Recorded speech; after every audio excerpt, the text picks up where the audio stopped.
you guys how I do this. The pommel plate. I don't remember. You gotta do that. I don't know why. I machine my bolt on the belt grinder. I flatten. Hold on. I flatten two sides of the bolt, making sure that it is about the same width as the steel. Right? I lay that down on the knife, trace the outline of the bolt head. I go and drill a hole and then two holes on top of that, if I can fit them in. Sometimes I can't fit them in, like this one looks like it's not going to fit in. Doesn't matter. Then I take a Dremel tool with a Rotozip diamond cutter, no, tile cutter.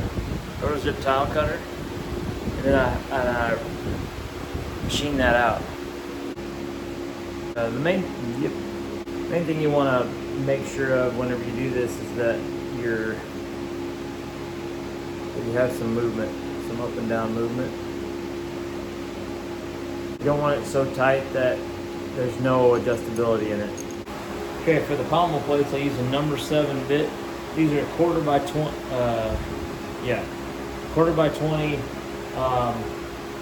bolts that I use, pretty common. I take a little rod that I put in the chuck hole. Never say that again. I put it in the chuck hole. I might just show you. That's what this is, right? It's a video. I'll show you. Okay, this is what I meant. Chuck up my tap. I got a little bar that fits in the chuck hole. Here's my pommel plate, aluminum. Line her up, start spinning. Put a little bit of down pressure, not much, with the drill press thingy. Pressure putter on her thingy. Some of these, like aluminum, I'll probably be able to go through this by hand without taking it off here. But if it's steel, I'll have to just start it, and I'll get a couple threads in there, and then it becomes too hard to turn. Well, not too hard to turn. It spins inside the chuck. You can't get it tight enough, right? So I take it out and then use the hand tool on the tap, chuck up the piece in the vise, and turn it by hand. The reason that I do this on the vise is because it gives me a nice straight up and down 90-degree start in the hole, and I'm not cutting off center or screwing things up by having stuff out of square. Okay, here's what I mean. I chucked it up in the vise, put the little hand tool on the tapping. Is this a tapping wrench? Put the tapping wrench on the tap, and hopefully you can hear me. That fan's really blowing. Because I couldn't get all the way through this piece without it starting to slip in the drill press, so this is why. So I got all the way through it now, and I'll turn it over and go through the other side just to make it more gooder. I want to see if I can get you in here and close to the grinder and see if you can. I hate that, man. I hate looking over there. It doesn't make any damn sense. Sorry. If I do this. Nope. Okay, I'm gonna look right there, which is to my left, which is way. Look at that big finger. Okay, I'm gonna try and get you to. No, I'm gonna try and get you close to the grinder, so you can maybe I can show you some of the finer points of grinding. I'm gonna try. I'm doing the Scorpius. I'm doing I call it the offside. It's the side with the serial number. So as you can see here, the grind line I've scribed is right up here, straight. So a few things you gotta watch for whenever you grind. One is you don't want to get over this grind line, but you really gotta watch out here towards the end, because it'll have a tendency to want to curl up on you, at least for me. You really concentrate on trying to keep this grind straight, and so you can't just dilly-dally through it or mindlessly go through it. You have to really pay attention, look at the grind as you're doing it, and see where it needs corrected. You can make corrections on the fly. So right here you can see this grind that I've got going now is kind of looping down. It's not following a straight line. So I have to concentrate on this part of the blade right now to to straighten that up.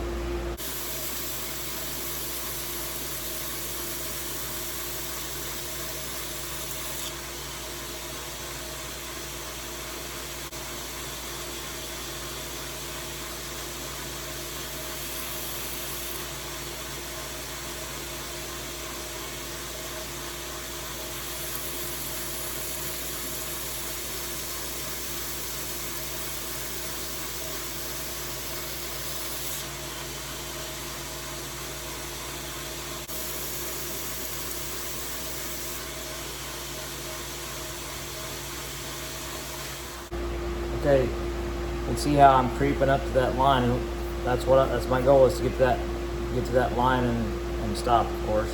But you can see how I've tried to straighten that out. Now I just need to bring it up higher at the end. Also, whenever I got to the end of this, where this point is, you can't see it because it's subtle, but I try to let up on the pressure because the point gets really easy to grind off whenever you get out there on that fine tip. Okay, there's the finished rough grind. Got a little bit of faceting towards the tip here, but I'll have to do that and regrinds whenever I'm done with heat treat. Post-production. I almost forgot which knives we were doing. Doing the Z-Sear medium and the Scorpius. So that's where we're at right now, is right after heat treat. This is 5160, this is 01. I had to heat treat them differently because they're different steels. So the heat treat took a little bit of time. It was time for regrinds. Kind of want to have a different name for that because regrind sounds kind of dumb. Finish grinds, I've used that before. It's time for finish grinds. Let's do some finish grinds. This could be a bad idea. This is a Monday, and I do not do my best work on Mondays. That is for sure. I also don't do my best work on rainy days or cold days or long days.